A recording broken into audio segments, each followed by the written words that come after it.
Hello students, good evening everyone. कैसे हो बेटा आप सब? आई होप आप सब बहुत अच्छे से अपनी प्रिपरेशंस कर रहे होगे। चलिए जी, मैं एक और वीडियो आपके लिए लेकर आया हूँ। ठीक है, आपने वीडियो को देख तो लिया होगा। आप जो शीट है आपके सामने, वो शीट में मैं क्या बताने वाला हूँ, आपको एक स्ट्रेटेजी बताने वाला हूँ कि किस तरीके से आप कम एफर्ट्स के अंदर आप मैक्सिमम मार्क्स स्कोर कर सकते हो अपने सीए फाउंडेशन के अंदर। कम एफर्ट्स के अंदर मैक्सिमम मार्क्स, यही हमारा आज का टारगेट है। ठीक है, जनरली बच्चों का जो टारगेट होता है, वो टारगेट क्या होता है, वो अपना फाइनल अकाउंट से फोकस कर रहे हैं, एनपीओ फोकस कर रहे हैं, पार्टनरशिप फोकस कर रहे हैं। ठीक है, मैं मानता हूं एग्जाम में आता है, पर कुछ चैप्टर ऐसे हैं जिसको आप इग्नोर करके जाते हो, बट वो भी अच्छी खासी वेटेज देते हैं और इन चैप्टर्स के मुकाबले में बहुत कम टाइम कंज्यूम करते हैं। ऐसे चैप्टर्स को मैं कैटेगरी ए में रख रहा हूं और मैं आपको यह प्रूव भी कर रहा हूं, ये चैप्टर्स जो है एग्जाम के अंदर कितने कितने मार्क्स के आपके आ रखे हैं। तो आइए जी, फाइनली हम स्टार्ट करते जल्दी से। सबसे फर्स्ट चैप्टर जो मेरा फेवरेट टॉपिक हमेशा थ्योरेटिकल फ्रेमवर्क। ठीक है जी सर, ट्रू एंड फॉल्स आपको पता है आपके एग्जाम में आएंगे 6 ट्रू एंड फॉल्स, उसमें से कम 3 ट्रू एंड फॉल्स जनरली वो कहां से कवर करेंगे, थ्योरेटिकल फ्रेमवर्क से करेंगे। प्लस साथ में मतलब 6 मार्क्स की हो गया, प्लस साथ में 4 मार्क्स की थ्योरी मिनिमम। तो इस चैप्टर से मिनिमम लगा के चले 10 मार्क्स का तो आपका आना ही आना है बेटा।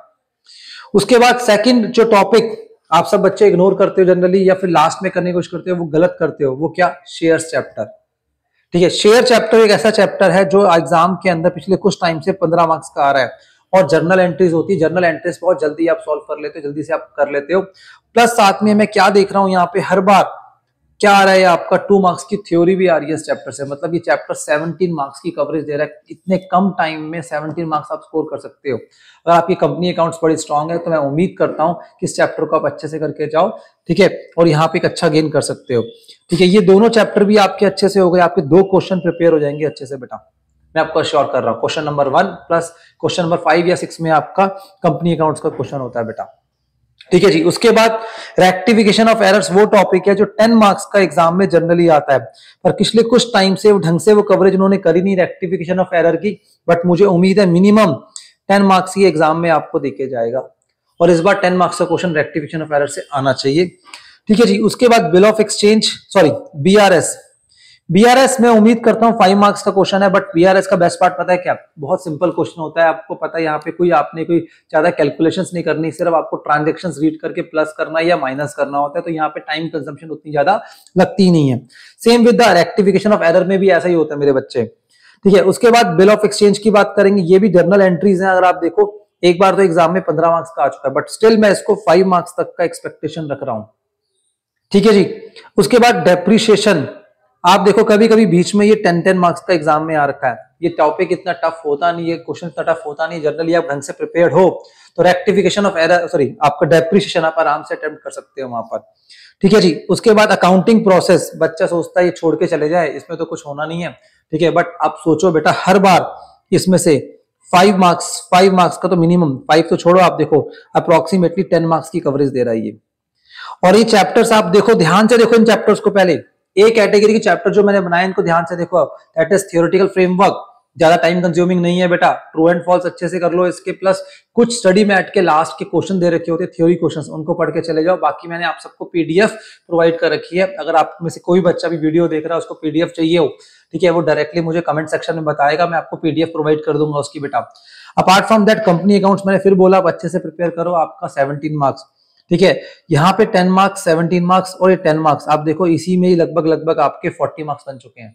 अपार्ट फ्रॉम दैट अभी डेप्रीशिएशन है। अकाउंटिंग प्रोसेस इतना सिंपल टॉपिक है दोस्त, इतना सिंपल आप सोच नहीं सकते। इसमें क्वेश्चन क्या था? Redrafting of trial balance, cash book बना दो, ठीक है, आप सब्सिडरी बुक्स बना दो, परचेज बुक, सेल्स बुक, वो क्वेश्चन आ रहे हैं बेटा। बेसिक लेवल के क्वेश्चन आते हैं 5 मार्क्स के, और मुझे लगता है इनको जाके आपको पहले सॉल्व करना चाहिए। और आप फर्स्ट 1 आवर के अंदर इनको टॉपिक्स के ऊपर टारगेट करोगे तो आप देखो अप्रोक्सीमेटली एग्जाम के अंदर आप कम से कम 50 से लेके 60 मार्क्स तक का पेपर सॉल्व कर चुके होगे। तो सर इंस्टेड ऑफ फोकसिंग कि आप बोल रहे हो एनपीओ फोकस कर रहा हूं, फाइनल अकाउंट से फोकस कर रहा हूं, पार्टनरशिप में, नहीं सर, पहले इन टॉपिक्स फोकस कर लो आप। यहां से 50-60 मार्क्स तो वैसे ही आपके बन गए। उसके बाद बी कैटेगरी में मैं आपको बोलूंगा क्या, कुछ ऐसे टॉपिक फिर दोबारा, जैसे एवरेज ड्यू डेट, अकाउंटेंट्स होगा, ये अप्रोक्सीमेटली तीनों चैप्टर मिलकर 10 मार्क्स तक एग्जाम में देकर जाते हैं। 5 + 5 मार्क्स के बनते 2 क्वेश्चन, 3 में से 2 क्वेश्चन पक्के आपके आ जाते हैं, तो 10 मार्क्स के आ गए। 60 से 70% आप यहीं पहुंच चुके हो। ठीक है जी, उसके बाद पिछले कुछ टाइम से आप देख रहे हो इन्वेंट्री के अंदर आपका एक स्टॉक टेकिंग वाला क्वेश्चन आपका एग्जाम में आता है और एक स्टडी मैट से आता है। इसमें प्लस और माइनस ही करना होता है बेटा, और कुछ करना नहीं होता, तो ये टाइम कंज्यूमिंग कम होते हैं। Are you getting my point? And फिर उसके बाद लास्ट बोलूंगा 10 मार्क्स का मुझे उम्मीद है कौन सा चैप्टर क्वेश्चन आपका आ सकता है कंसाइनमेंट में से। अगर ये जो हम एक्सपेक्टेशन ले रहे हैं इस एक्सपेक्टेशन के अकॉर्डिंग वहां पे काम हो गया तो इसका मतलब आपको ये दोनों कैटेगरी के अंदर मिलाकर ही अप्रोक्सीमेटली आपके 80% पेपर ठीक हो जाएगा बेटा।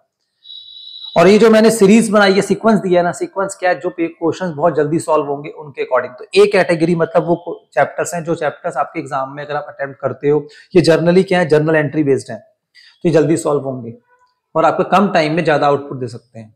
आई बात समझ?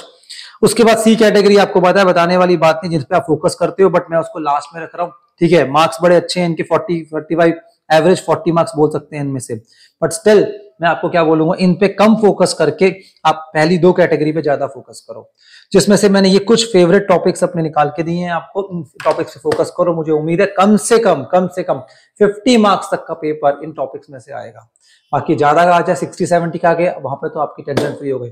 सिर्फ और सिर्फ कितने 7 टॉपिक्स है, वो भी बेसिक टॉपिक्स है। इनके मुकाबले में ये दोनों जो हैं आपके, ये दोनों कैटेगरीज वो ज्यादा आपको हेल्प करेंगी as compare to third category. ठीक है जी, ये कुछ बातें मैंने आपको बतानी थी। मैं उम्मीद करता हूं आप बहुत अच्छे से अपनी प्रिपरेशन करोगे, मैं उम्मीद करता हूं बहुत अच्छे एग्जाम दोगे। गॉड ब्लेस यू बेटा, थैंक यू वेरी मच।